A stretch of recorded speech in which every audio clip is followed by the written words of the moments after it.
Welcome back everyone to the channel, and today more amazing news for the Reform UK Party. So I've done a couple of videos over the last couple of weeks showing the rise, and rapid rise at that, of Reform UK. Last week we showed that they're now polling first in the entirety of Wales, they're polling first in East England and in East Midlands, and they're coming second all over the country if there was an election held today.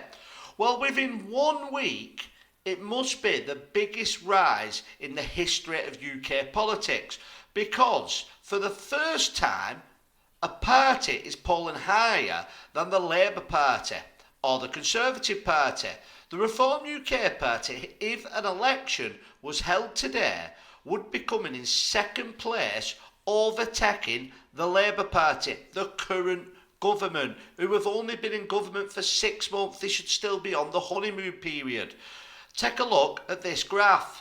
So the Conservatives are there in first place, only just, with the Reform Party now on 24% ahead of the Labour Party. And this comes at the same time as people are waking up and realising that they was conned when it came to Keir Starmer. And I think another thing they're realising is that the only politician who talks any sense whatsoever, the only politician who gives a straight answer when it comes to the big parties, is of course Nigel Farage. So you think about this. 6 months ago we had a general election. The Reform Party got 14% of the vote.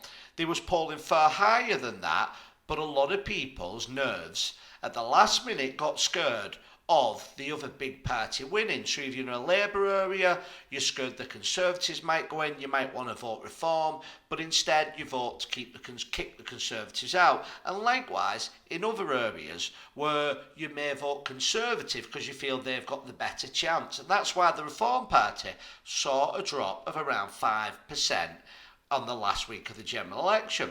So at 14% 6 months ago, an extra 10% of people have now said they will vote the Reform Party. And the question is, and I hope this is true because I will have to eat a great big piece of humble pie, I said the Reform Party wouldn't be able to win the next general election without some form of merger with the Conservatives. But now I'm thinking, hang on a minute, what if the Reform Party were to win another 10% in the next 4.5 years? That would take them, as things stand, well above the Conservatives and the Labour Party. And I actually don't think the polls are accurate at all. I think just like we've seen in America with Donald Trump, when you ask people who they're going to vote for, they don't want to share if they're voting for a party that they might well get criticised for. So I think there is hundreds of thousands, if not millions, of people out there who would vote the Reform Party but are not going to tell somebody who calls you. Now let's be honest, when in your lifetime have you ever actually had a phone call off one of these pollsters? So if they're now telling me the Reform Party are on 24%, I wouldn't be surprised if it's much, much higher. But if we take the polls for what they're saying they are today, that already is a 5% increase from a couple of weeks ago. So how is this increase coming so quickly? Well, it's obvious.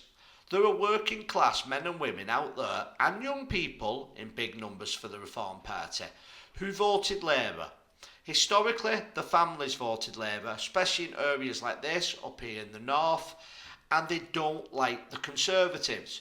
But they're seeing now that everything Keir Starmer said was a lie. When he attacked the pensioners, he's basically not going to do anything when it comes to immigration, even though he said he was.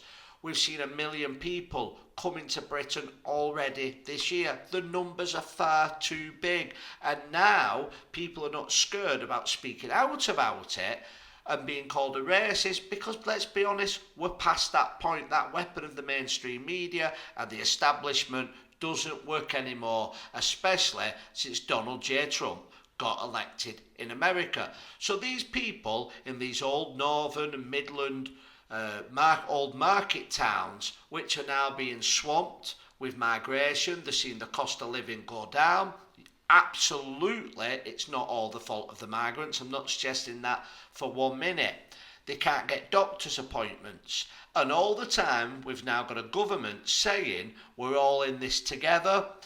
It's going to get harder before it gets better, and they see that Keir Starmer is not trusted and, quite frankly, not competent to run the country. They're not going to turn to the Conservatives. Who they're going to turn to, and that is the only person speaking any common sense, which is Nigel Farage. Now, there's another thing I want to pick up on. There's a lot of people on the right of politics that are criticising Nigel Farage at the moment, saying that he wouldn't deport all illegal immigrants who come over here, saying he still wants the support of Islam, so on and so on. I just want to say this to those people. Even if that is your feelings, who would you rather win the next general election and govern the country? Labour and Conservatives, who we've had for over 100 years, and things only get worse, it doesn't matter which one's in, or an anti-establishment character like Nigel Farage that you agree with 90% of the things that Farage says. I think Nigel Farage is doing the right thing. Farage realises in order to win an election, he needs those middle voters. I probably fall a little bit into that category. I class myself as centre. Every year I get older, I seem to go more centre-right.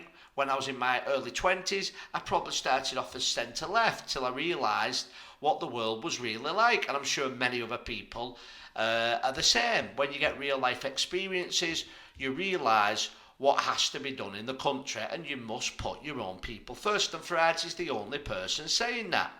Now, I was slightly concerned when Kemi Bergenog took over with some of the language that she was using, especially when it came to the transgender issues. But what we've already found out with Kemi Bergenog, by the looks of things, Kemi Bergenog, I think, is just another establishment figure. Maybe not as high up as somebody like David Cameron, who handpicked, in my opinion, but I think she is going to toe that line. So we only have Nigel Farage now, who gives us any chance of breaking this system that we're in, of constantly bringing in the Labour Party or the Conservatives, who blame each other for the record and how bad things are now, and they say, well, things are going to have to get worse for a bit. It's like being in a Groundhog Day. So Nigel Farage is giving a different message, and I think now he's in Parliament with his colleagues, great MPs like Lee Anderson and Richard Tice. I think that the Reform Party now are just going to go strength to strength. But there is a warning with that.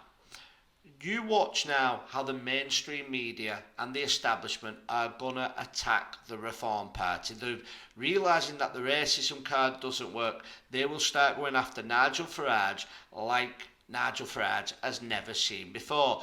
But you know what?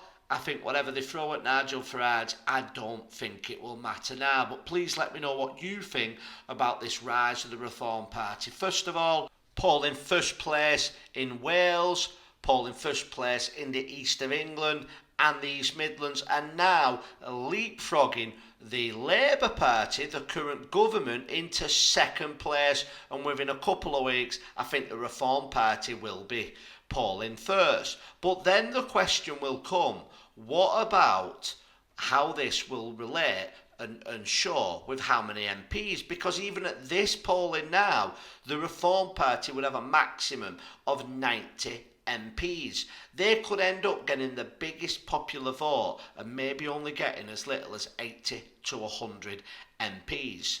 Now, surely then we must change the voting system to some form of proportional representation. What you can't have in this country is the Reform Party winning the popular vote but not becoming the next government. And that is why in the past parties like the Reform Party and UKIP have lost support on election day, because people want to vote for them but they feel it will be a wasted vote because they can't win the election.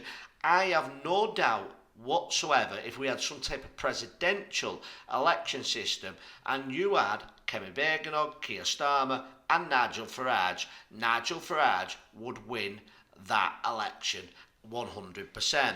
Please let me know what you think is going to happen over the next couple of years, what will happen at the next local elections, and if there was an election today, who would you vote for? Thank you all for watching. Please like, share and subscribe, and I'll see you on the next video.